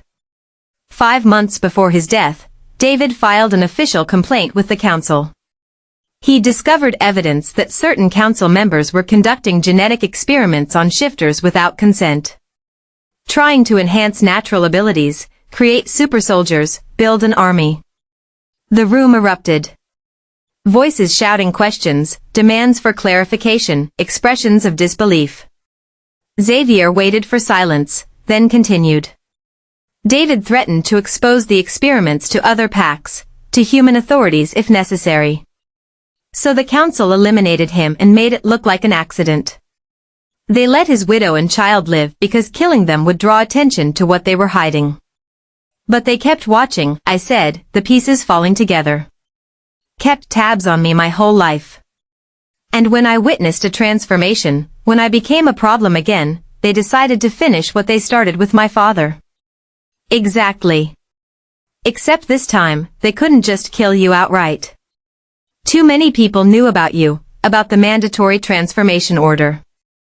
So they tried subtler approaches, hunters who could be disavowed, enhanced shifters whose origins couldn't be traced back to the council. Xavier's expression was grim. They wanted you dead, Jane. Because you're David Walker's daughter. Because you might have inherited his stubborn refusal to let corruption go unchallenged. Because you represent everything they tried to bury 21 years ago. I stood slowly, every eye in the room tracking my movement. So what do we do? How do we fight the council without starting a war that will get everyone in this pack killed? We go public, Xavier said. Not to humans, that would violate everything we are. But to the other packs. All 700 packs in North America. We present the evidence of council genetic experiments, of unauthorized killings, of David Walker's murder. We force the council to answer for their crimes in front of every alpha in shifter society. That's never been done, Catherine said, her ancient eyes wide. The council's authority is absolute. Challenging them publicly is? Suicide, Xavier finished. I know. But it's the only play we have. The council operates in secrecy, behind closed doors where no one questions their decisions. We bring their crimes into the light, make them defend their actions in front of everyone, and suddenly they lose their greatest weapon, unquestioned authority. They'll retaliate, Dominic warned. Even if we survive exposing them, they'll come after this pack with everything they have. Let them try. Xavier's voice carried absolute confidence. I've already contacted 43 allied alphas. Sent them the evidence. Asked them to stand with us when we formally challenge the council. 27 have agreed so far. More are considering it. He looked at me again. Jane's survival, her victory against Garrett, the fact that she killed an enhanced shifter in single combat, word has spread through shifter society. David Walker's daughter isn't just alive. She's strong. She's pack. And she represents something a lot of shifters have been feeling for a long time, that the council's absolute authority needs to be challenged. I felt the weight of that, the way I'd become a symbol without meaning to. Just by surviving, by refusing to die quietly, I'd given other shifters permission to question the council too. When? I asked. When do we make the challenge? The council convenes in 5 days for their quarterly gathering in Montana. Every council member will be there, along with their personal guards and staff. We'll present our evidence then, in front of all 7 council members and any alphas who choose to attend. Xavier's smile was dangerous. Either they answer for their crimes, or they lose the moral authority that's kept them in power for 3 centuries. And if they refuse to answer? If they just order us killed for insubordination? Then we'll know for certain they're corrupt. And every pack watching will know it too. Xavier moved toward me, taking my hands. This is dangerous, Jane. More dangerous than the transformation, than fighting Garrett, than anything you've faced so far. The council will see you as the primary threat, David Walker's daughter, living proof of their crimes, symbol of resistance against their authority. They'll try to eliminate you before we ever reach Montana. So we make sure I reach Montana. I squeezed his hands. My father died trying to expose council corruption. I'm not going to let that sacrifice be for nothing. If standing up at that gathering and telling my story helps bring them down, then that's what I'll do. Xavier pulled me close, and I felt his wolf rumbling beneath the surface, the mate bond singing with his fierce protectiveness. I won't let them hurt you. And I won't let them silence me. I looked past him at the pack gathered in the hall. Any of us. We deserve better than councils who experiment on our kind and murder anyone who questions them. David Walker deserved better. So let's finish what he started. The pack erupted in howls of agreement, a sound that raised the hair on my arms and made my wolf want to join in. This was what pack meant, not just loyalty to an alpha, but loyalty to each other, to principles, to the idea that some things were worth fighting for even when the odds were impossible. We spent the next 4 days preparing for Montana. Xavier compiled evidence, built the case, reached out to more allied alphas. Dominic coordinated security, planning routes and safe houses for the journey. Sarah worked with other pack members to spread our story through Shifter Society, building support before we ever reached the council chambers. And I trained. Constantly. Shifting became as natural as breathing. I sparred with pack members, learning combat techniques, pushing my abilities to their limits. Because Xavier was right, the council would try to eliminate me before I could testify. I needed to be ready. On the 3rd night, I called my mother. Jane. Her relief was palpable through the phone. I've been so worried. You said you were in an accident, but you won't tell me where you are. What happened? Mom, I'm okay. I promise. I need to tell you something. About Dad. Silence on the other end, heavy with old grief. His accident wasn't an accident, I continued. He was murdered. By people who didn't want him exposing things they were hiding. Jane, what are you talking about? The police investigated. They said. The police were wrong. Or lied to. Mom, Dad he was different. Special. And he made enemies because he was trying to do the right thing. I chose my words carefully, trying to tell her the truth without revealing everything. I'm finishing what he started. Exposing the people who killed him. But it's dangerous, and I needed you to know that if something happens to me, it's because I chose this.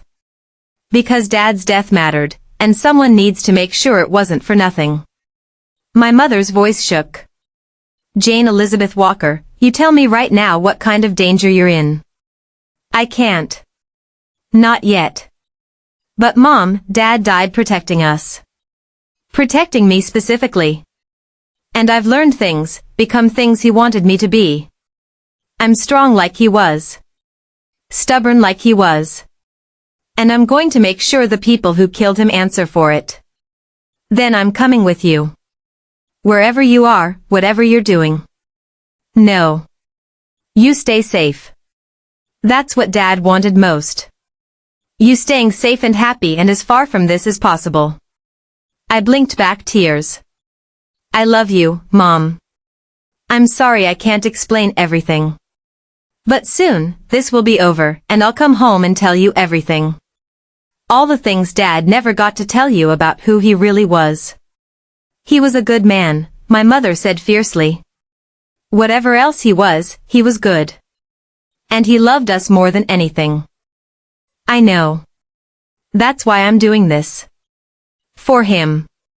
I ended the call before she could argue more, before my resolve could weaken. Xavier found me on the balcony outside my room, staring at the moon. You told her, he said, not a question. As much as I could. She deserves to know her husband was murdered, even if she doesn't know the whole story yet. I looked at him. When this is over, when the council's corruption is exposed, can I tell her everything? About what Dad was, what I am now. If she can handle it, yes. Pack law allows immediate family to know, as long as they can be trusted with the secret. Xavier stood beside me, our shoulders touching. Your father would be proud of you, Jane. Of your courage, your strength, your refusal to let his death be meaningless. I hope so. Because I'm terrified I'm going to fail him. That we'll get to Montana and the council will just kill us all before we can present any evidence. They might try. But they'll have to go through 27 allied packs to do it. We're not going in alone, Jane. We're going in with an army. The journey to Montana took 2 days. We traveled in a convoy of vehicles, protected by guards from multiple packs, moving carefully to avoid ambush. The enhanced shifters attacked twice, once on a remote highway in Idaho, once at a rest stop just across the Montana border. Both times, we fought them off, but people were injured. 3 of our guards, 2 seriously. The attacks only strengthened our resolve. The council was desperate to stop us, which meant we were threatening something they couldn't afford to lose.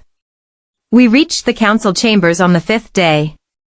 A massive compound in the mountains, ancient and imposing, built to remind everyone who approached it of the council's power and permanence. Guards everywhere, checkpoints at every entrance, security so tight that even allied alphas had to be searched and cleared before entry. Xavier had insisted I stay in the protected center of our group, surrounded by his strongest guards. I'd insisted on walking beside him, visible and defiant. We compromised. I walked with him, but with Dominic and 3 other guards flanking us at all times. The council chambers were already packed when we entered.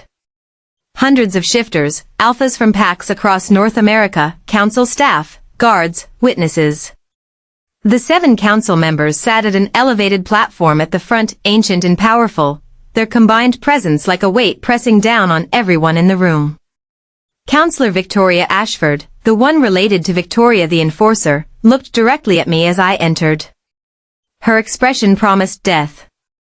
Xavier approached the speaking platform, and the room fell silent.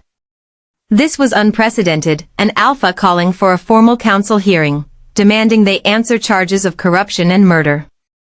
Council members, Xavier began, his voice carrying to every corner of the chamber. I come before you with evidence of crimes committed in your name. Genetic experiments on unwilling shifters. Unauthorized executions. Cover-ups of corruption that violate the very laws you're sworn to uphold. You dare, one council member started. I dare because someone must. Xavier's alpha command filled the room, and even the council members flinched. For too long, you've operated without oversight, without accountability. You've murdered shifters who questioned your authority. You've created enhanced weapons from our own kind. And you've done it all in secret, hiding behind ancient laws that say your word is final. He pulled out documents, began projecting them on screens around the chamber. 21 years ago, David Walker filed a formal complaint about genetic experiments. 5 months later, he was dead. Killed by Victoria Ashford on your orders. His crime? Marrying a human and having a child who inherited shifter genetics. His real crime? Threatening to expose what you were doing. The room erupted in chaos. Alphas shouting questions, council members trying to call for order, guards moving to defensive positions. David Walker's daughter stands before you today. Xavier's voice cut through the noise. Jane Walker, transformed 4 weeks ago, bearer of her father's genetic legacy and his courage. The council ordered her transformation or death. They sent hunters after my pack. They've sent enhanced shifters to kill her specifically. All because she represents what they tried to erase, proof that David Walker's accusations were true. Counselor Ashford stood, her ancient power radiating outward. These are lies and slander. David Walker was executed for violating pack law. His daughter's transformation was mercy, not murder. And these supposed enhanced shifters are fantasy designed to undermine council authority. Then explain the bodies. Xavier threw photographs onto the screen. Enhanced shifters, dead from various attacks, their corruption visible even in death. Explain the chemical modifications in their systems. Explain why every pack that's defied you recently has been attacked by these creatures. We don't answer to you, Alpha Car. Another council member snarled. The council's decisions are final. Our authority absolute. You're committing treason by even bringing these accusations. Then I'm a traitor. Xavier's eyes flashed amber. And so are the 43 alphas who stand with me. So are the hundreds of shifters in this room who've been waiting for someone to finally say what we've all been thinking. The council is corrupt, and your time of absolute authority is over. The chamber exploded. Alphas shouting support or condemnation, council members screaming for order, guards unsure whether to enforce council commands or protect their own alphas. And in the chaos, I saw Victoria, the enforcer, not the counselor, moving through the crowd toward me. Her expression was cold, clinical. She'd been sent to eliminate the problem quietly. She shifted mid-stride, her wolf form massive and gray, jaws already reaching for my throat. I shifted instantly, meeting her attack head-on. We crashed together in the center of the chamber, and the entire room froze to watch. The council's enforcer versus David Walker's daughter. The old order versus the new rebellion. Everything that had been building for 21 years crystallized in this single combat. Victoria was older, stronger, more experienced.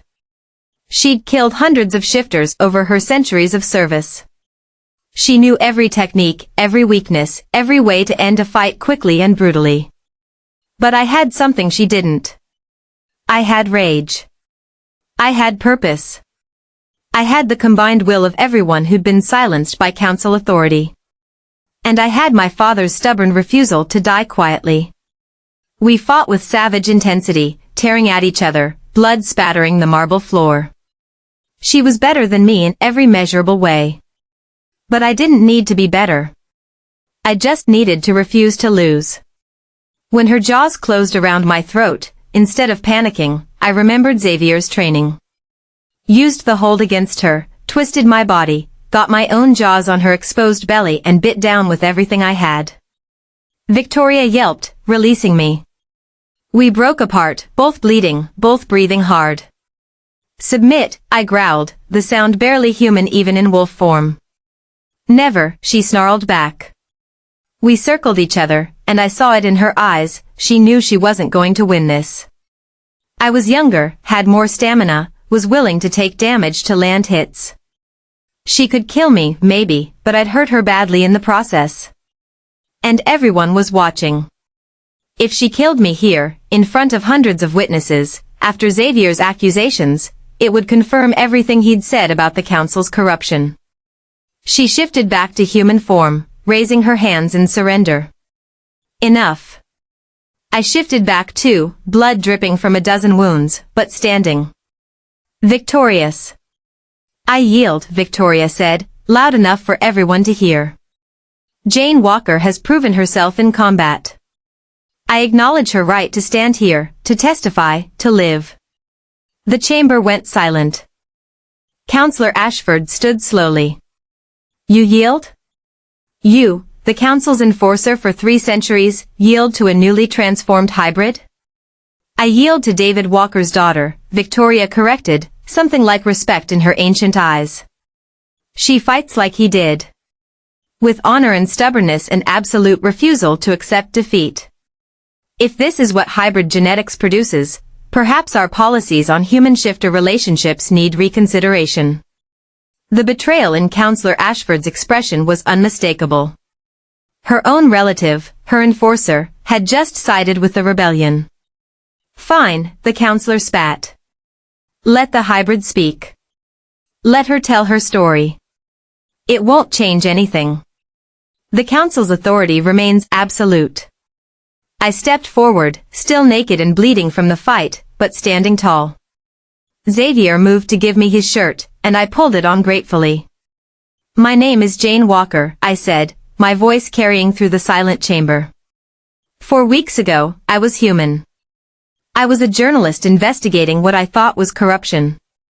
Instead, I discovered that monsters are real, that my father was one of them, and that he died protecting me from the very council sitting in judgment today. I met each council member's eyes. You murdered my father for loving my mother. For having me. For threatening to expose your genetic experiments. Then you gave me the same choice, transform or die. I chose transformation. I survived 14 hours of agony. I fought for my place in Xavier Carr's pack. And I earned the right to stand here and tell you, your time of operating without accountability is over. I gestured to the gathered alphas. These pack leaders represent hundreds of thousands of shifters across North America. We're not asking permission to question your authority. We're taking back our right to govern ourselves, to make decisions about our own lives, to not live in fear that disagreeing with you means death. The genetic experiments you authorized created enhanced shifters, corrupted weapons that violate everything we are. You've used them against your own kind. Killed shifters who asked uncomfortable questions. Hidden behind ancient laws while building an army for purposes you won't explain. My voice strengthened. I'm done being afraid. We're all done. So here's the new reality, you answer for your crimes, you submit to oversight from elected pack representatives, or you step down. Those are the choices. The days of absolute council authority are over. The chamber erupted again, but this time the energy was different. Not chaos, revolution. Alpha after alpha stood, voicing support. Not just the 43 Xavier had secured, but more. Packs who'd been silent before finding courage in numbers. The council members conferred quietly, their expressions ranging from fury to calculation to, in one case, something like resignation. Finally, Councillor Ashford stood. The council will take these accusations under advisement.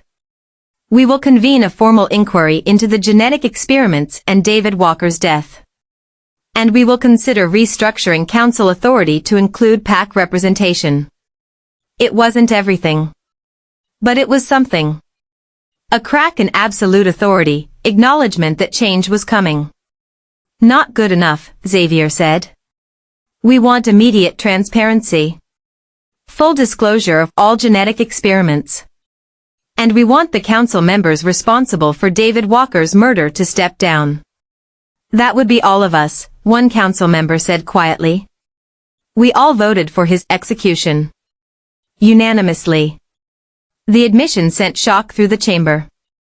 Then you all step down, I said. Immediately. And new council members are elected by pack vote, not appointed by the old guard. That's the price of your crimes. Accountability. For a long moment, no one spoke. 7 ancient shifters, centuries of accumulated power, facing the choice between holding on to authority or accepting that the world had changed. Councillor Ashford looked at me, really looked at me, and I saw something shift in her expression. You're so much like your father. He stood before us with the same fire, the same stubborn conviction. We killed him for it. That was our mistake. She turned to the other council members. Vote. Do we step down, or do we fight to maintain authority we've clearly abused? One by one, they voted. Some reluctantly, some with anger, but ultimately, all 7 voted to step down. The Council of Elders, the governing body that had ruled shifter society for 3 centuries, dissolved itself in the space of 5 minutes. The chamber erupted in chaos again, but this time it was celebration. Alphas embracing, guards cheering, centuries of oppressive authority crumbling in real time. Xavier pulled me into his arms, holding me tightly despite my injuries. You did it. David Walker's daughter just brought down the council. We did it, I corrected. All of us. Everyone who refused to stay silent. Victoria approached us, limping slightly from our fight. For what it's worth, I'm sorry. About your father, about the things I did under council orders. I believed I was protecting shifter society. I was wrong. I looked at the enforcer who'd killed my father, this ancient shifter who'd just betrayed her own council. You can't give me back the 21 years I spent not knowing him. But you can help build something better. So shifters don't have to choose between loyalty and conscience. She nodded slowly. I'd like that. If you'll let me. The aftermath took weeks to sort out. Temporary governance structures, investigations into genetic experiments, trials for council members who'd committed crimes beyond just policy decisions. Xavier and I returned to Seattle with the pack, exhausted but victorious.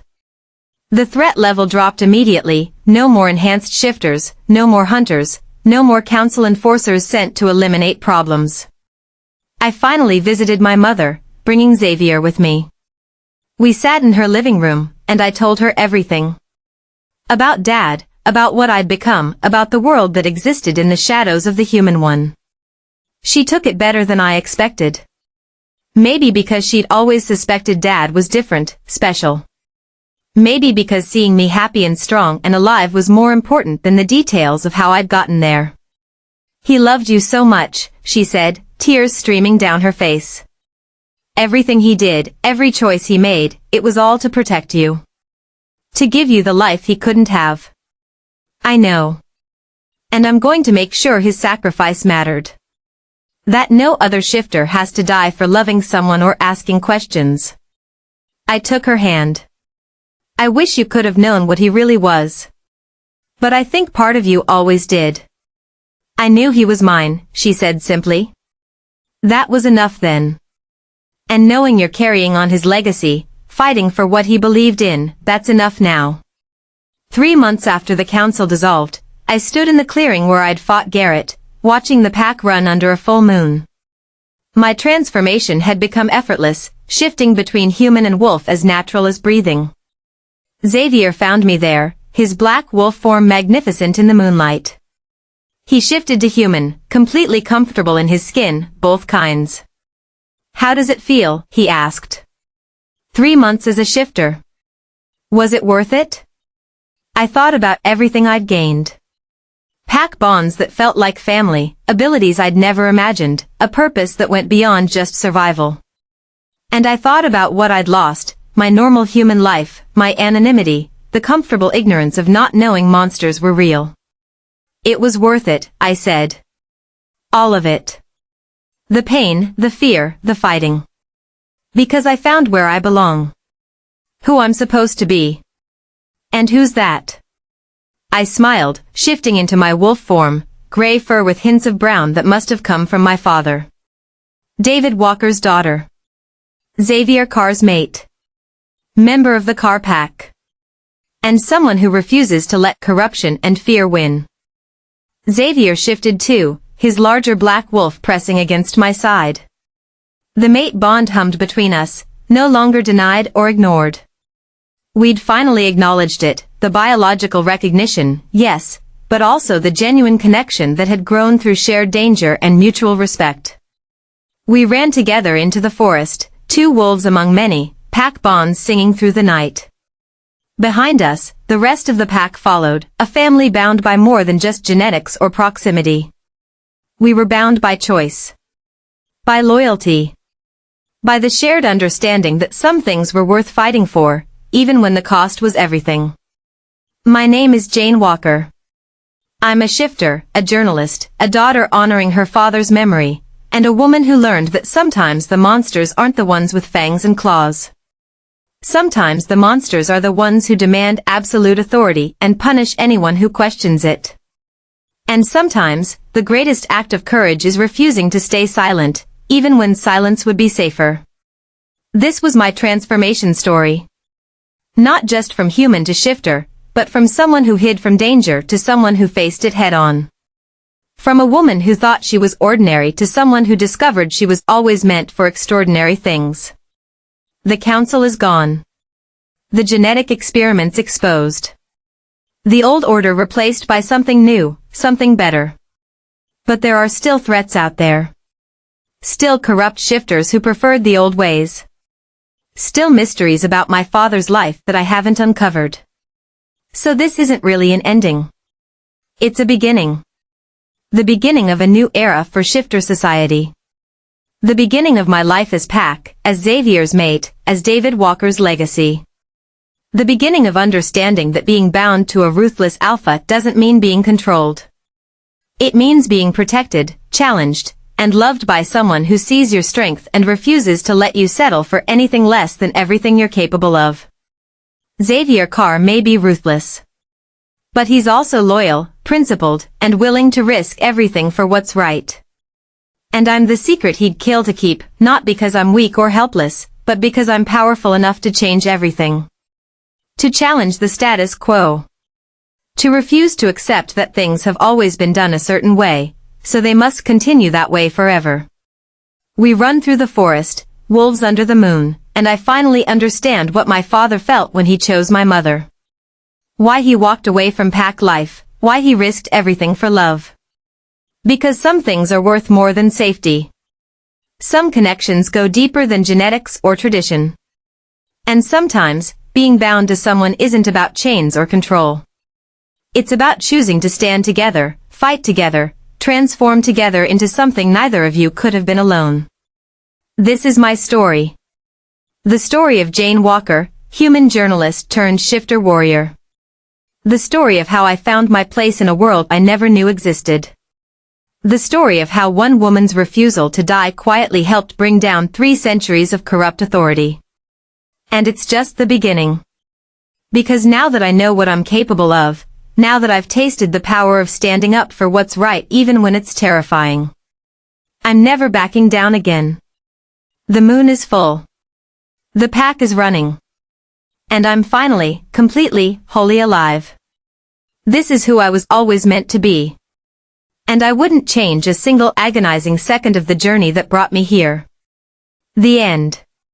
Thank you so much for staying with me through all 3 parts of Jane's story. If you enjoyed this journey from human journalist to shifter warrior, please hit that like button and subscribe for more supernatural romance stories. We drop new content daily, and trust me, there are so many more worlds to explore together. Drop a comment below. What was your favorite moment? Jane's first shift? Her fight with Garrett? Taking down the council? I want to hear what resonated with you. And if you have story requests or ideas, let me know. Your feedback shapes what we create next. Also, if you want to support the channel and help us keep bringing you these epic stories, consider sharing this with friends who love paranormal romance. Word of mouth is how we grow our pack. Until next time, remember, sometimes the monsters aren't the scary ones. Sometimes courage means standing up even when you're terrified. And sometimes, being bound to someone ruthless is exactly what you need to discover your own strength. Keep running with the pack, everyone. See you in the next story.